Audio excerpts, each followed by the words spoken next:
start with this. I've got my notes here, handy notes. Oh, yay, thank you. It's so good to see you guys. Hello, hello. It's just so weird sitting here staring and not seeing faces. So thank you guys. I very much appreciate it.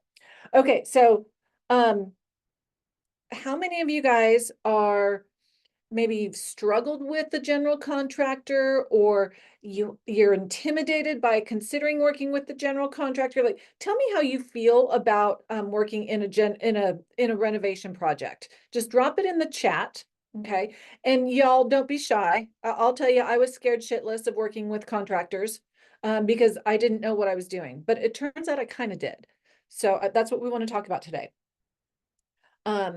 And then also, like, where have you struggled? Okay, so good. It does depend on the GC. We're going to talk about that. Let's see here. So at ML Interiors Group, we've had some fabulous general contractors. Okay. I've also had some really crappy ones that could take up a whole hour worth of Zoom. So good. Hey, David, good to see you. Yeah, it does depend on the GC. Had a good experience, but the guy's your neighbor. Good. Need to know the capabilities of contractor. Okay, good, good, good, good. So one of the things that I really want to talk about is that as a designer, we make the general contractor's job easier. Okay. So there should not be a combatant type of role or of a relationship. And I've heard many designers who say that this is how they first met the contractor, is that they were trying to muscle in, or they felt threatened by, or whatever the case may be. Savannah, Kelly, no one wants to work, doesn't show up when they say terrible communication. Oh, yeah, I hear you there. Yeah, they are a little bit sensitive. So what I want to do is like talk a little bit about is setting those boundaries, explaining to them, kind of what you need, how you work, and things along that line. Your goal when you walk into this conversation is that you guys are equals. Okay? You're not the general contractor. You don't pretend to know what you don't pretend to be the general contractor. They're not a designer, so they shouldn't pretend to be a designer. But my experience has been is that a lot of times the reason the general contractors can be aggressive or an asshole or condescending or whatever is because they've had a bad experience with a designer. So the goal is for us to walk in as a fresh face and a fresh take, but you have to own it. You need to make sure that you are organized and that you are proactive, but also that you are a part of the team that is there to make his or her life easier. Okay. I'm just going to say his life easier because for the most part, all the general contractors I've ever worked with have been dudes. So forgive me for being politically incorrect, but I'm saving my breath. Okay. In regards to the conversations, and I see some questions here, so good, keep them. I will come back to those for sure. In regards to some of the conversations, it's much easier to have these conversations with the client, you and the GC all present to set the stage. So if you're brought into a project after the GC has been selected, request a meeting with all of the parties. And basically what you want to do is you want to share with them, here's what I bring to the table. I'm going to share with you the design, the details, and I'm here to be a problem solver if the designs need any adjustments. My expectation, Miss Client, is that if there's any changes or suggestions that they're all run through me, because what can happen is the design domino effect. Every decision has been made specifically with the overall design in mind. And sometimes you might not realize it, but if you change one thing, it could affect something on the other side of the room. So the things that we know inherently, like, why did you change? I can't even think of an example, but why did you change this? They don't understand that it's going to domino and potentially impact something down the line. So you need to explain that to them. You're not doing it, you're not doing it to be, power hungry. You're not asking for them to ask your permission, but you're asking to be in the loop because there might be other decisions that are going to have to be made based on that. For example, we did have a client, Juliana had a client, they wanted to change some hinges or something. You would think it was simple, hinges on a shower door. And she said, you can do that, but you're not going to be able to open it the same way that it's designed to open. And this is what we thought about. Who would have thought? Okay. And I don't know the details, but it was one of those little decisions that thankfully they said, hey, this is what we're thinking about doing. And Juliana saved them a headache. So in that respect, you just want to explain to them why. And it's not because you're being an asshole and saying, I need every decision run through me because I'm a power hungry, but it's simply to save them possibly time and money.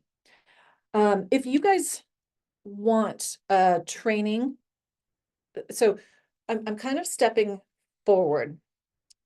Let me back up a little bit.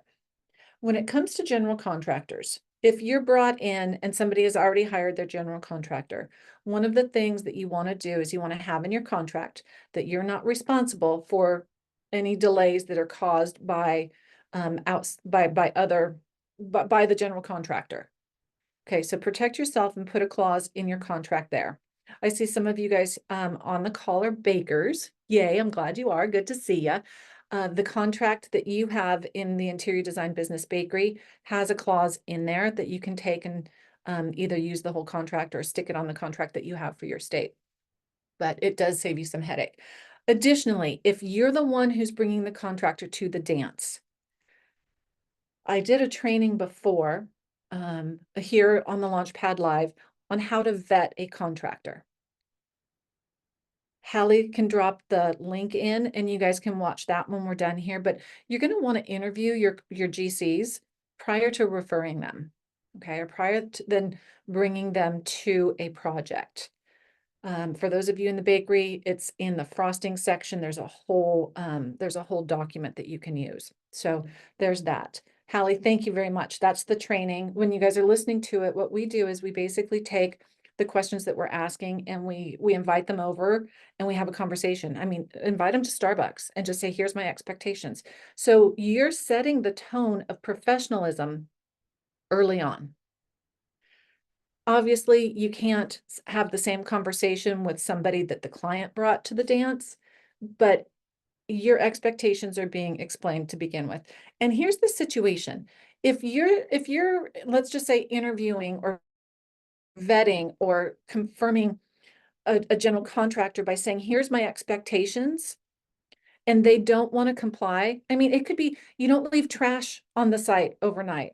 You don't blare loud music. You don't park in the driveway. Like, just these very simple things. It's not like you're asking them to do cartwheels and back handsprings, with a hammer in hand. But if they're not willing to comply with some of these things, those are red flags that you probably don't want them on your client sites anyway, because the contractor is a representation. It's an extension of your business.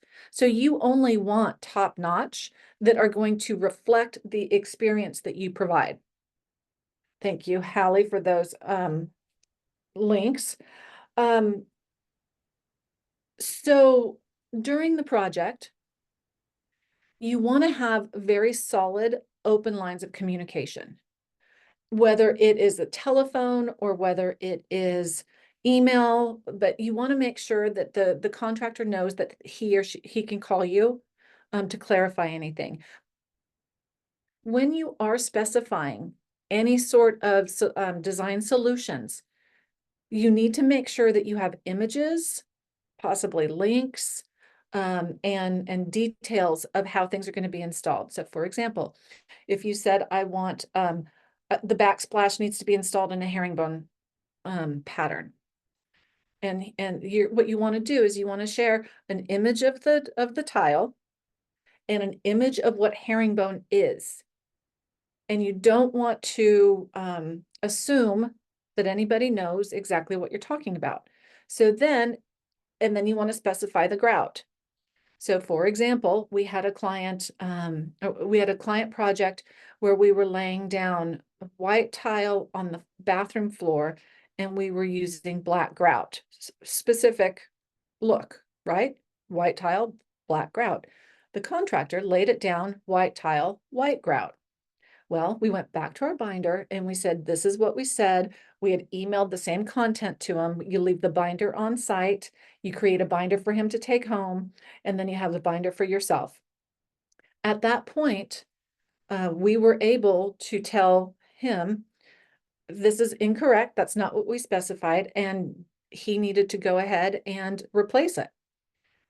That covers our butt, because if it was just verbal, hey, here's the tile link, here's the pattern or whatever, and we just need white, we need black grout, and let's just say it was on a phone call. Oh, just put some black grout on there, put charcoal number 9 or whatever. You have no documentation, even if it is in an email. But if you have it in multiple places, then you have leverage in that respect to just cover yourself. But again, it's not combative. It's going to be communication. So my point being communication is that you could, hey, Joe, what are we doing next week? Let me know what sort of things you might be needing from me so that I can stay ahead of the schedule for you. Yeah, hey, we're going to be doing the backsplash. Okay, great. Well, it's going to be white, it's going to be herringbone, and I specified the grout as blah, blah, blah, oyster or whatever. Take a look at it. Let me know if you have any questions. Okay, so you're staying ahead of it, but what you're doing is you're partnering with the contractor and you're making their job easier. Once you find these contractors that you gel with, they're worth their weight in gold. I'm going to see what my other notes are. After the project, keep in touch. Oh, yeah, y'all, if you like them, stay in touch with them and you refer projects back and forth. It is fabulous, because sometimes maybe your marketing is waxing and waning, but they have jobs coming in all the time. Okay. Or you guys are keeping each other busy. It's a great partnership. It's a fantastic partnership. Let's see here. There's one more note that we had here. I think one of the biggest points I want to make, and then we'll go back and answer some questions before we wrap up. One of the biggest points I want to make is simply to be prepared. Over prepare and over communicate. That's going to provide you with a level of confidence that's going to help you show up as an equal. Because when you're feeling unprepared, or you're relying on somebody else's knowledge to supplement yours, well, then you're in the passenger seat, and you want to be in an equal driver's seat with the content that you bring to the table. But it's also, for those of you who might be new to some sorts of renovations, but even in every renovation, we always end up with questions. Ask them, hey, this is what I envision, but I defer to your expertise. What are your thoughts? That's going to give the contractor a level of understanding that you're not going to be an egotistical, silly little designer who he might have worked with on a different project. Okay, so step in and ask for their expertise, because we don't know what we don't know. So relying on their expertise is helpful. You just have to present it in a manner that is, professional and not combative, for lack of a better term. Just because maybe they don't like your design, is there a reason why? And we can't take these things personal. Okay, so let's see, we've got some questions here. Kelly, keep interviewing contractors. I would just keep talking to them and tell them exactly, because you're talking about horrible tradespeople in your area. No one wants to work, doesn't show up when they say they will, terrible communications. A few good people you work with, but it's hard to find. You know what, honey, it's the same here. We've had the same thing. And honestly, one of our favorite contractors, my general contractor, worked on my house that I just moved into, and his paint and drywall guy has stood us up twice. Like, so a lot of times the general contractor is still trying to, navigate his trades, because think about this. You've got the general contractor, and then you've got the electrician and the painter and the flooring guy. And electrician, the flooring and the painter guys, they all have clients of their own. So, yeah, you couldn't pay me enough to be a general contractor because it's like herding cats. But if you have good communication with your general contractor, they're going to tell you, hey, I'm working on getting this taken care of. Let's see. How do you work with a GC you do not like because they don't respect you and they're two-faced? Julianne, other than, throat punching them and reminding them that, this is for all of us. Sometimes if you were brought to the table or brought to the dance and it's the client's, oh yeah, there we go.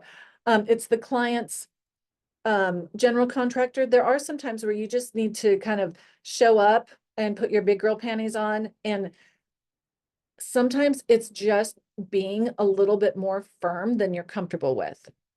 And if you know you're right, then you definitely just stand your ground and know that it's not personal. Okay. It is not personal. It's their issue. It's not yours. So, with that, I would definitely just recommend and possibly even telling the client, hey, there's nothing you need to do, but this GC and we're not seeing eye to eye on some things. So I just wanted to give you a heads up that I'm doing my best.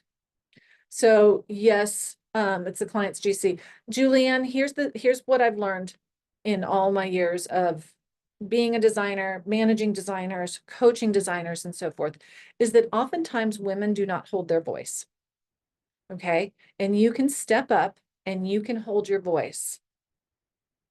It's not comfortable, especially if you're not somebody who likes to have conflict or anything like that. But you have to bully a bully.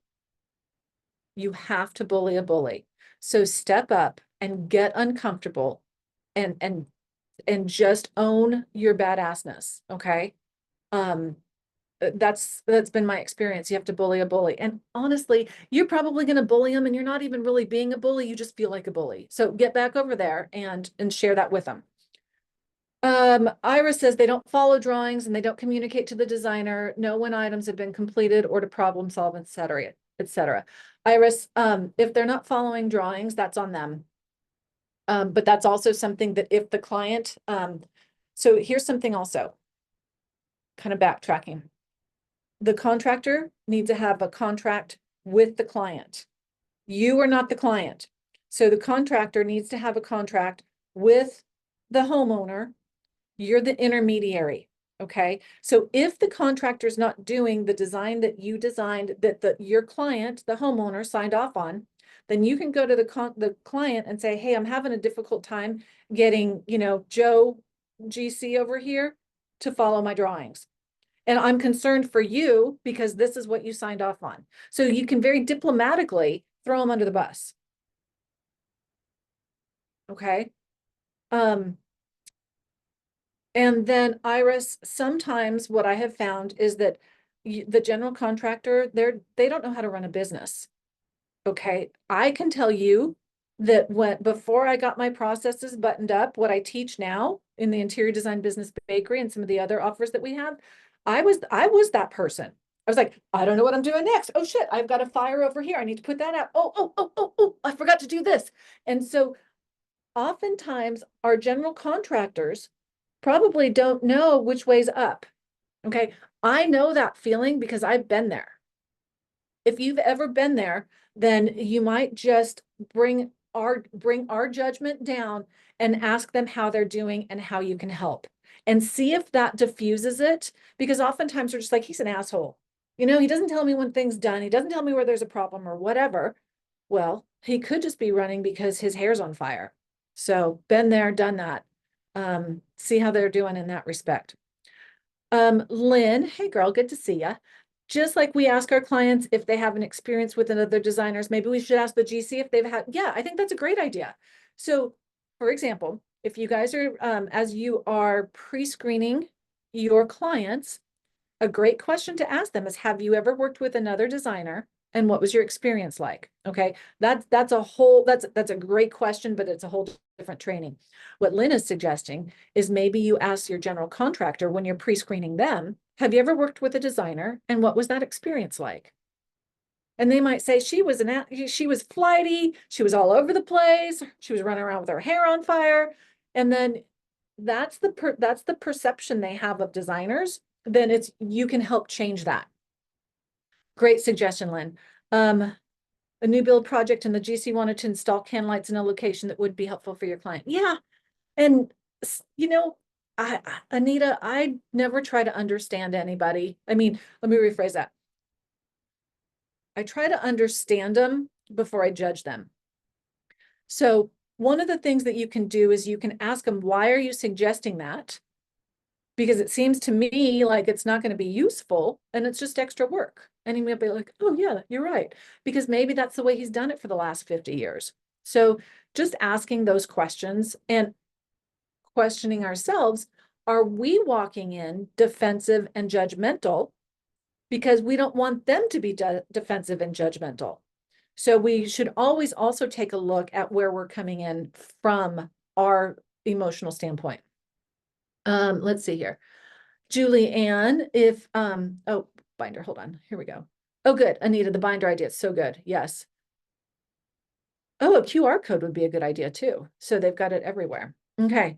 Julianne, if a GC brings you onto a project, do you deal with him or directly with the client? Would you ever, under any circumstances, only deal with the GC? Okay, so the way we look at it is that our job is to protect the client from all of the BS that goes on in a project. Okay. Now, there's a lot that we can protect them from, and so we're dealing directly with the GC, which is a selling point for a client to hire you, because think about that conversation about the floor tile and the grout that I had mentioned earlier. The client's not going to want to tell, the general contractor to rip everything out on his dime. I don't have a problem doing it. So we're here to run interference for our clients. But if it does get to a point where you're concerned that the quality is going to suffer because of some sort of lack of communication or whatnot, then yes, you just need to loop them in. And you can say, you don't need to do anything. I'm just telling you that I'm over here, fighting with Joe, the contractor, to get things installed the way you agreed to them. So just be advised. Okay. That way, if Joe comes bitching to her, well, that little designer, blah, blah, blah, blah, blah, then she already knows that there's something going on. But it's our job to protect them. Okay. I have a very complex situation. How do you get the builder, architect, and GC on the same page? Breezy, call a meeting where everybody's there and don't let them out of the room until everybody's on the same page. The builder, architect, and I'm assuming that's the project manager, not the GC, because the builder kind of is the GC, but the project manager. You need to call a meeting where everybody's in the room and tie them to the chair until the questions have been answered. Has a contractor ever given their opinion on the design to the client? And if so, how was it handled? Yes. So what we do in our process is we have what's called a trade day, where we go to the project site with the client, with the contractor, and we run through our ideas to make sure they're even viable. Because like Lynn said, it's worth listening to the GC because sometimes they do have really good input. So we run our ideas past them to make sure that, hey, you know what, this is actually going to be a load bearing wall. We're going to have to run, we're going to have to add another $15,000 to the project to implement this. Oh, well, we don't need to do that. So collaborating with their expertise is a beautiful thing. But that's also where you have to let them know that no design decisions should be made without running it past you first. Because yeah, sometimes general contractors are going to say, oh, we should do it this way because they're lazy and it's easier. Okay. As designers, we don't want just plain Jane. We get designery. It's going to be a lot of work for them. I've had general contractors who've basically not lost money, but they almost lost money on the job because they didn't account for the details that a designer provides. Okay. But having those conversations and saying, just run it past me, it helps a whole lot. And the same thing you tell the client, y'all don't make any decisions without me. And then you can tell the client, because it might cost you more money. Okay. So that usually gets our attention. AP. Designing your first solo project, congratulations. How do you help your client find a GC for small commercial project when you don't have your own network contacts in the market yet? Here's what I do. I go to Instagram and I search hashtags. I look at other designers with projects that are similar and see who they've tagged in that respect. If you have a network in your area of designers, like if you have an IDS, you have an interior design society, go and ask them. Because oftentimes what you can do is you're going to meet contractors who come to those meetings wanting to meet designers. You can go to the NARI, National Association of Remodeling Industry. See if they have a local chapter in your area and go start talking to contractors. Okay, that's what y'all can be doing, even if you don't have a project in mind right now, so that you can have somebody in your pocket. Oh, good. And Hallie said the training she linked will help give more detail to that. Oh, good. We're so efficient, Hallie. Thank you. Iris, how do you tell the GC they need to fix the problem? Well, you have to make sure that your communication was very clear. So you have to say, it could even be as per our conversation, email, and the binder, page 22, it needed to be black grout, charcoal number 9 or whatever. And then you just tell them, say, sorry, buddy, this needs to be redone. What suggestions do you have? And a black Sharpie over the white grout is not the solution. Okay. And then they know it. They know it. Builder hired GC, however you'll do that. Okay, good, good, good, good. So Iris, yeah, they can be lazy, but hey, can't we all? We're all human. We are all human. So I think, oh, I just saw one more pop up. Aubrey, this is the last question, and then I want to respect y'all's time. And also, Hallie, we have a workshop coming up, right? We have a workshop coming up on Yes, we Monday. do. It's for any designers that don't have train like a degree in design, and We've you're needing, consolidated the good parts, the yeah. important parts. So if you are a designer without a degree, Debbie's going to bring back her workshop, which was very well received. For those that want to learn, her process and how you tackle a design without that technical knowledge and training that you would get from a university or a program. So I just put the link in there to save your seat for that. We will send replays out if you can't make it. Thanks, Hals. I almost forgot about that. All right, Aubrey, I'm so glad you popped that question in, because otherwise I would have signed off and kicked myself. Okay, Aubrey says, what's the best order of operations on getting a bid from the GC, but not necessarily finalizing the design until you know where we're at on budget, but not knowing the bid cost until you've picked everything? Yes, it totally makes sense. Oh, yay, Lawanda signed up for it too. Thank you. Okay, so let me just preclude my answer, so I don't sound like one of those damn politicians you see on television, is that it depends. Okay, it's going to depend on the scale and of the project, the level of detail, and so forth. But as I mentioned, one of the steps in our process that I teach in full detail in the Interior Design Business Bakery is what we call the trade day. The trade day is where you go to give enough information to, like, say, your workroom. Okay, I need to have some functioning Roman shades here, and over here I need panels, so they can start pulling their bid together for you.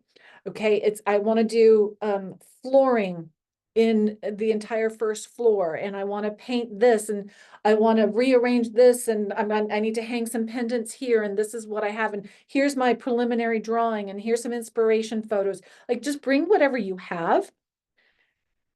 And then they're working on the details. And it could be with the general contractor. You can tell them, hey, bud, I'm not going to have everything finalized, but they can still get how many square feet is on the backsplash. Okay. If you're doing a full renovation and you want to move something over here and create something, then you're going to need to give them some basic dimensions. And then you can tell them that you'll come back with your selections. Okay, but and you tell the client that this is a preliminary bid that I'm backing into, because there are sometimes if you choose, say, some of that really thick concrete tile versus just plain porcelain tile, it's going to be harder to install, so his labor cost is going to have to go up. So there's things to play with. So in that order, it's basically you want to have your trade day as you have already developed the basics of your design. Like you can see it in your head, you want to get it down on paper, but you might not have your elevations done or your renderings or anything, but you can give them the basic ideas. This is also when we were learning, this also helped us learn why some things cost more money.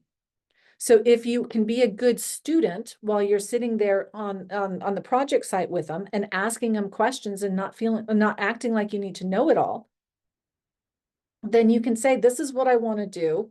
And he can say, well, we could do that, but by moving the island over here, where are you going to put the sink? And you say on the island, and you say, they're going to tell you, well, moving it 10 feet across the room is going to cost you a pretty penny. Oh, I never thought about that. Okay, so you can learn on site as well. And so LaWanda, yes, they do. We have our trade day early enough that it's still part of the development of the design. Once the client has signed off on it, that's when we create the construction documents. So the electrical plan and stuff like that, I'm not going to do all of that and give it to the general contractor until the client has pretty much approved that this is what we want. And then we have the number close enough to the final construction cost that they can sign off on it. And then we can edit. It's what we call value engineer. It's like, okay, well, we really like that tile. We're not going to use it on the entire backsplash because of the budget, but maybe we use it over here in the coffee bar. So that's when you can play with it in the value engineer. So yeah, then they get the actual plans to implement once everything has been signed off on. And the client has to understand that there might be a few changes here and there as well. It's a delicate dance between the three parties. All right, so hopefully that answered y'all's questions. Thank you guys for being here. I guess since we have our workshop next week, we will not, are we gonna have a Launchpad Live? No, because we have the design, the Rise and Design workshop will be It's next at the week. same time. but- Okay. Mhm. So if you guys can make it to Rise and Design, if you guys have any topics or anything like that that you're interested in learning more about, please don't hesitate to reach out to Hallie. And if you're finding value from these free trainings, imagine what it would be like if you had Michelle as a mentor. And we've just expanded our coaching programs to meet people where they are, whether it's you're a designer without a degree or you're wanting to tiptoe into this and need some help with marketing and revenue generation, or if you want the full bakery. We've also just offered something a little bit less than the bakery, but it's got a lot of that content in there. Like the low calorie bakery. Too much to go into now, but please reach out to us. You can respond to any of the emails that you got from that announces training. Reply back to those. They go to me, and I can help you find what the best way is to get some coaching, more intense coaching with Michelle and her coaching team. Yeah, I've got a badass team, y'all. Yeah. So thank you guys for being here. And I will see you, I guess, in 2 weeks. But join Debbie. For those of you who don't know who Debbie is, she's my senior designer. We've been working together for 11 years. So she knows her shit. Yeah. See you guys soon. All right. Bye. Bye.